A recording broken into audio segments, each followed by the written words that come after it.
कल के वीडियो में मैंने 2 पॉइंट डिस्कस किए थे, जिसमें मैंने ये बताने की कोशिश की थी कि ऋतिक रोशन और रणबीर कपूर, इन दोनों के बीच अगर हेल्दी कंपैरिजन करवाया जाए तो दोनों में से कौन अपने अपने रिस्पेक्टिव रोल्स में बेटर है।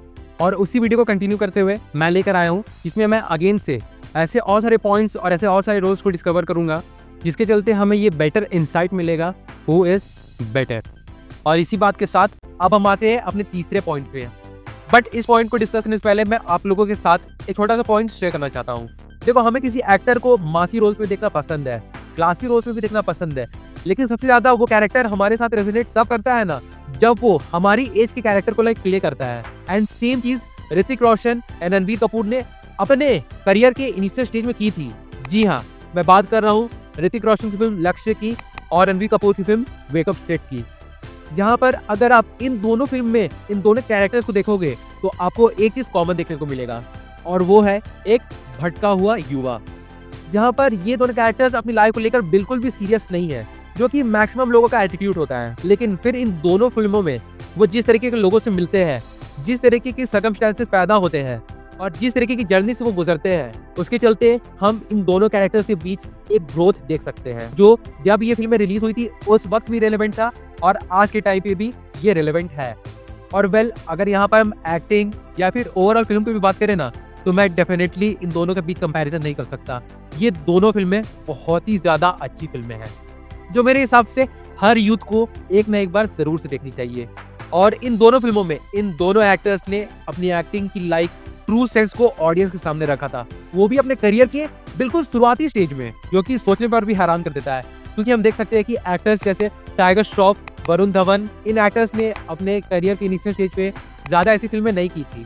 उन्होंने अपना फोकस पहले अपनी ऑडियंस को गैदर करने पे लगाया था। मैं मानता हूँ कि वरुण धवन की तरफ से हमें स्टार्टिंग में नहीं, बट थोड़े वक्त के बाद अक्टूबर, बदलापुर, सुई धागा जैसी फिल्में देखने को मिली थी। लेकिन जब हम कंपेयर करें ऋतिक रोशन और रणबीर कपूर की जर्नी के साथ इन एक्टर्स की जर्नी को, तो हमें एक मेजर डिफरेंस देखने को मिलता है।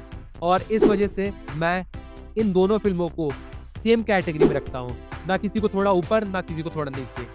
सो in this point it's a win win situation for both the actors and both the films. इसके बाद मैं जिस पॉइंट के बारे में बात करना चाहता हूँ ना, वो मुझे भी हैरान कर रहा है, क्योंकि जिस तरीके से मैं इस ऑडियो को रिकॉर्ड कर रहा हूँ ना, मुझे ये बात थोड़ी हैरान कर रही है कि रणबीर कपूर और ऋतिक रोशन, इन दोनों की फिल्मोग्राफी में एक नहीं कई सारे कॉमन चीजें देखने को मिल रही है।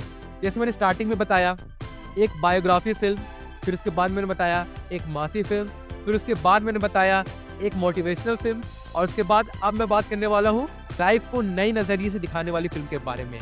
जी हाँ, आप सही गेस कर रहे हैं, मैं बात कर रहा हूँ ऋतिक रोशन की जिंदगी ना मिलेगी दोबारा की और रणबीर कपूर की ये जवानी है दीवानी। आप देख रहे हो इन दोनों की फिल्मोग्राफी में कितनी ज्यादा कॉमन चीजें देखने को मिल रही है हमें। यार, अगर टॉपिक ऐसे हो तो रिकॉर्ड करने में भी अच्छा लगता है और एडिट करके आप लोगों के सामने लाने में भी अच्छा लगता है। चलिए, अभी हम टॉपिक से भटकते नहीं है और हम आते हैं इन दोनों फिल्मों की तरफ। हम सब जानते हैं कि ग्रेजुएट होने के बाद जब हम नौकरी करते हैं तो बहुत सारे लोग, जैसे हम अपने आप को इमेजिन कर सकते हैं, उस नौकरी में फंस के रह जाते हैं और अपनी लाइफ को जिस तरीके से हमें एंजॉय करना चाहिए वो हम नहीं कर पाते हैं। और इन दोनों फिल्मों में इस सिचुएशन को ही दिखाया गया है कि हमें थोड़ा ही सा सही पर वक्त निकाल कर अपनी जिंदगी को एंजॉय करना चाहिए। We should hang out with friends, we should see beyond our jobs. और इन दोनों ने ऐसी फिल्मों से हमें ये सारी चीजें बताई है, जहाँ पर अगर हम इन दोनों के कैरेक्टर्स की बात करें तो हमें थोड़ा बहुत डिफरेंस देखने को मिलता है। जहाँ पर ये जवानी दीवानी में बनी का कैरेक्टर, वो कभी भी खुद को किसी तरीके से बांध के नहीं रखता है, he wants to keep exploring. वहीं दूसरी तरफ जिंदगी ना मिलेगी दोबारा में ऋतिक रोशन की कैरेक्टर, वो अपने पास फैमिली स्ट्रगल्स के चलते अपनी जॉब को बहुत ज्यादा सीरियसली लेता है and he believes in only one thing, which is make as much as money you can. और देखो, इसी में कोई गलत बात नहीं है, बट उसके बाद जिस तरीके से ये दोनों कैरेक्टर्स अपने अपनी रिस्पेक्टिव फिल्म में अपनी जर्नी की ओर निकलते हैं, वो हमें through out the film hooked रखता है। इसके मेजर कारण है इन दोनों फिल्मों के स्क्रीन प्ले, इन दोनों फिल्मों के सारे एक्टर्स की एक्टिंग एंड द डायरेक्टर्स।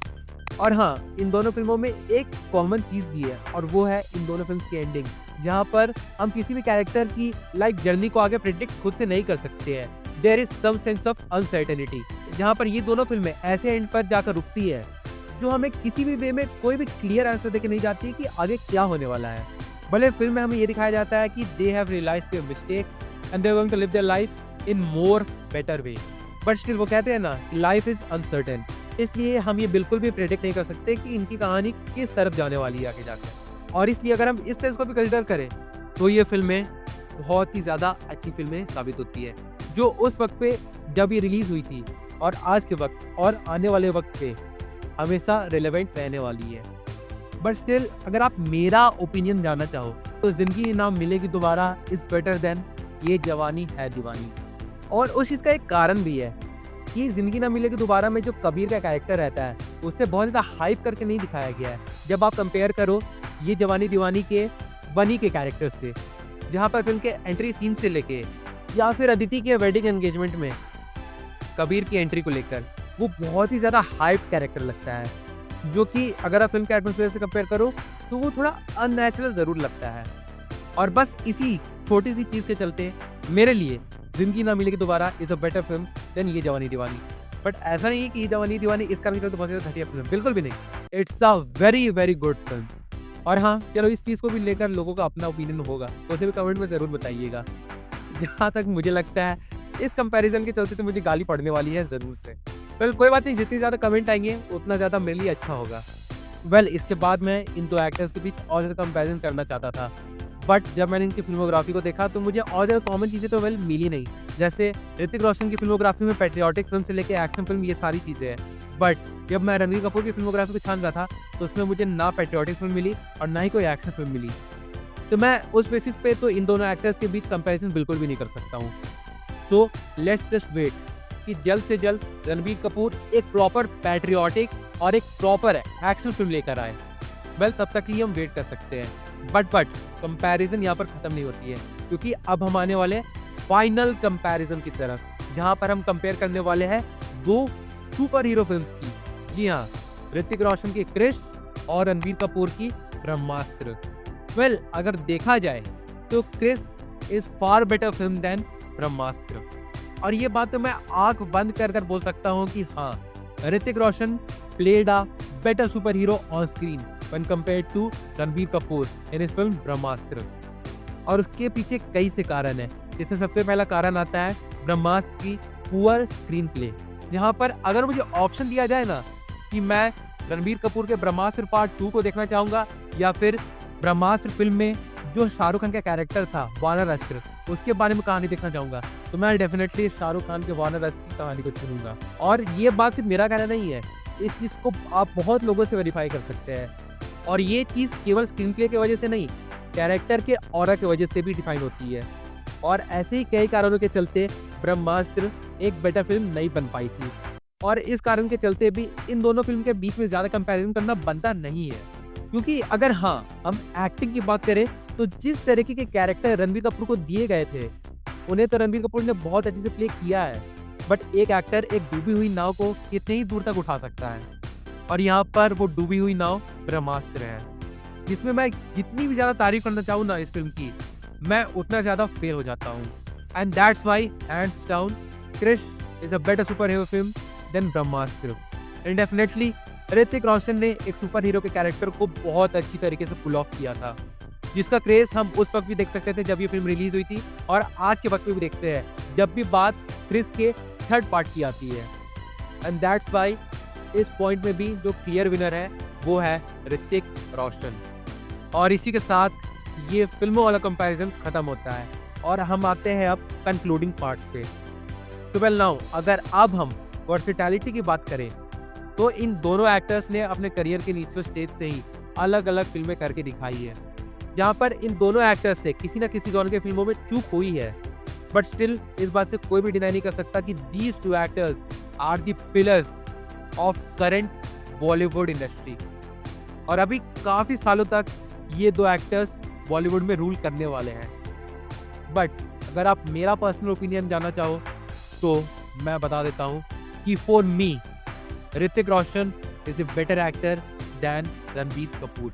अब देखो हाँ मैं मानता हूँ रणबीर कपूर ने बहुत सारी विचित्र फिल्में भी की है, बहुत ज़्यादा विचित्र कैरेक्टर्स को भी निभाया है, but boy Ranbir Kapoor still has to go a long way अगर उन्हें ऋतिक रोशन के लीग के एक्टर से कम्पीट करना है। बट मैं ये बिल्कुल नहीं बोल रहा हूँ कि रणबीर कपूर एक बुरा एक्टर है, वेल इतनी लंबी वीडियो बनाई है मैंने इन दोनों एक्टर के बीच में कंपैरिजन करते हुए हेल्दी वाली, तो डेफिनेटली सी बात है मैं किसी एक्टर को डाउनग्रेड तो नहीं कर रहा हूँ। So yes, Hrithik Roshan wins this race. फिर चलिए, ये जो भी ओपिनियन था, जितना भी बड़ा ओपिनियन था, वो तो मेरा था, अलग अलग फिल्मों को लेकर, अलग अलग जॉनर्स को लेकर और अलग अलग कैरेक्टर्स को लेकर। इस बारे में आपका क्या सोचना, अभी कमेंट करके जरूर से लिखिएगा, क्योंकि मैं जानता हूँ ये तो जो एक्टर्स है ना, उनके आज के वक्त पे फैन फॉलोइंग भी जो है वो बहुत ही ज़्यादा ग्रैंड है। एंड आई थिंक मेरे कमेंट सेक्शन में एक हेल्थी डिबेट तो कम से कम हो ही सकता है इस पर्टिकुलर पॉइंट को लेकर। तो आप भी कमेंट करके ज़रूर से बताइएगा कि आपके लिए कौन सा एक्टर बेटर एक्टर है और क्यों है, ये भी ज़रूर से बताइएगा। मैं वेट कर रहा हूँ आपके कमेंट का, और हाँ, जितनी ज़्यादा रिप्लाईज हो सके मैं उतनी ज़्यादा रिप्लाईज देखने की भी कोशिश करूँगा। तो वेल चलिए, इसी बात के साथ मैं इस वीडियो को यहीं पे एंड करता हूँ, और फिर चलिए बाकी मिलते हैं बहुत जल्द एक और नई वीडियो के साथ। तब तक के लिए बाय।